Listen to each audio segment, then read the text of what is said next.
ছিলা, কোন ধর্মকে অনুসরণ করেছো, কোন ধর্মে বসবাস করেছো, কাদের সঙ্গে উঠা বসা করেছিল। ও বন্ধুরে, মুমিন বান্দা হইলে সে বলবে ইন্নাদ্দীনা ইনদাল্লাহিল ইসলাম, আমার দিন এবং ধর্মের নাম ছিল ইসলাম। বলে সুবহানাল্লাহ। ওমান নাবিয়ুকা, এরপরে তৃতীয় প্রশ্ন করা হবে তোমার নবী কে ছিল। অথবা অন্য হাদিস শরীফে এসেছে ওই ব্যক্তির সামনে নবীজির আকৃতিতে তার সামনে উপস্থিত করা হবে যে দেখো তো এই ব্যক্তিকে চেনো নাকি, এই ব্যক্তিকে। মুমিন ব্যক্তি যদিও কোনোদিন নবীকে দেখে নাই, তারপরে ওই নবীজির স্মৃতি দেখলেই, কারণ নবীজির চেহারা, নবীজির সুরত কোনো ব্যক্তি নকল করতে পারে না, এমনকি শয়তানও নকল করতে পারে না।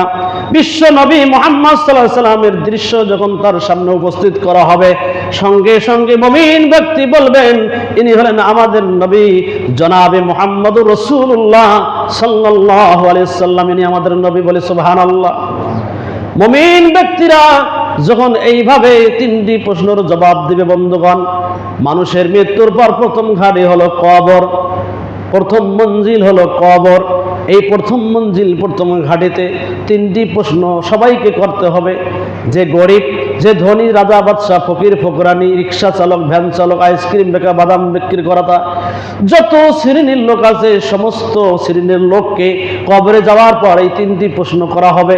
এই তিনটি প্রশ্নের উত্তর যারা যথাযথভাবে দিতে পারবে, স্বয়ং আল্লাহ তাআলা আওয়াজ দিয়ে বলবেন, হে ফেরেশতারা, আমার বান্দা সত্য সত্য বলেছে, আমি তাদের রব, তাদের ধর্ম ছিল ইসলাম, তাদের নবী ছিল মুহাম্মদ সাল্লাল্লাহু আলাইহি সাল্লাম।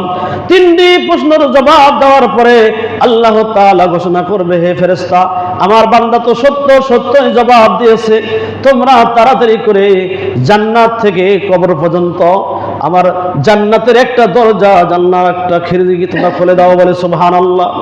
হে ফেরেশতা, তোমরা জান্নাতের বিছানা তার কবরে বিছায় দাও, জান্নাতের পোশাক তাকে পরিধান করাইয়া দাও, জান্নাতের গালিচা দিয়া দাও, আরামায়েশের সবকিছু কবরে দিয়ে দাও। আর আমার বান্দা অথবা বান্দিকে তারা তোমরা ঘুমাইয়া দাও।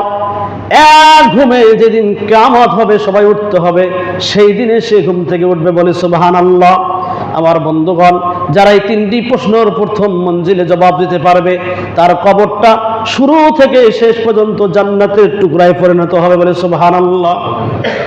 আর যারা এই তিনটি প্রশ্নের জবাব দিতে পারবে না, উত্তর দিতে পারবে না, আল্লাহর নবী মুহাম্মদ সাল্লাল্লাহু আলাইহি সাল্লাম বলছেন তাদের অবস্থা সব উল্টা হয়ে যাবে। তখন জাহান্নামের ফেরেশতারা আগুন দ্বারা তৈরি মোটা মোটা চট লইয়া উপস্থিত হবে, ওই জাহান্নামের বিছানা বিছাইয়ে দেবে, জাহান্নামের পোশাক পরিধান করাইয়া দেবে। কবরের আযাব শুরু হয়ে যাবে, একটার পর একটা কবরের আযাব চলতে থাকবে, কবরে অশান্তি দাঁড়ায় যাবে। কাফের মুশরিক বেঈমানদের কবরের অবস্থা চূড়ান্ত হয়ে যাবে। অর্থাৎ মুমিনদের জন্য প্রথম মঞ্জিল কবর হলো জান্নাতের টুকরা। বলে সুবহানাল্লাহ। আর কাফের মুশরিকদের প্রথম মঞ্জিল কবরটা হবে জাহান্নামের টুকরা। বলে নাউযুবিল্লাহ। আল্লাহর নবী জনাবে মুহাম্মদ রাসূলুল্লাহ সাল্লাল্লাহু আলাইহি সাল্লাম বলছেন, যখন এইভাবে ওই ব্যক্তিকে শোয়ানো হবে, এরপরে হাসরের ময়দানে আল্লাহ রাব্বুল আলামিন সবচাইতে কম আযাব একজন ব্যক্তিকে দিবে, বা এক শ্রেণীর ব্যক্তিকে দিবে, বা একটা দলকে দিবে। সবচাইতে লঙ্ঘ, একটু ছোট, সবচাইতে কম শাস্তি, কম আযাব। মুহাম্মদ সাল্লাল্লাহু আলাইহি ওয়াসাল্লাম বলছেন, ওই সমস্ত ব্যক্তিদেরকে সবচাইতে নাকি ছোট ধরনের আযাব দেওয়া হবে, শাস্তি দেওয়া হবে। তাকে একজোড়া চশমা বা একখানা চশমা পরিধান করানো হবে, অথবা একজোড়া জুতা বা স্যান্ডেল তার পায়ে পরিধান করানো হবে। যখন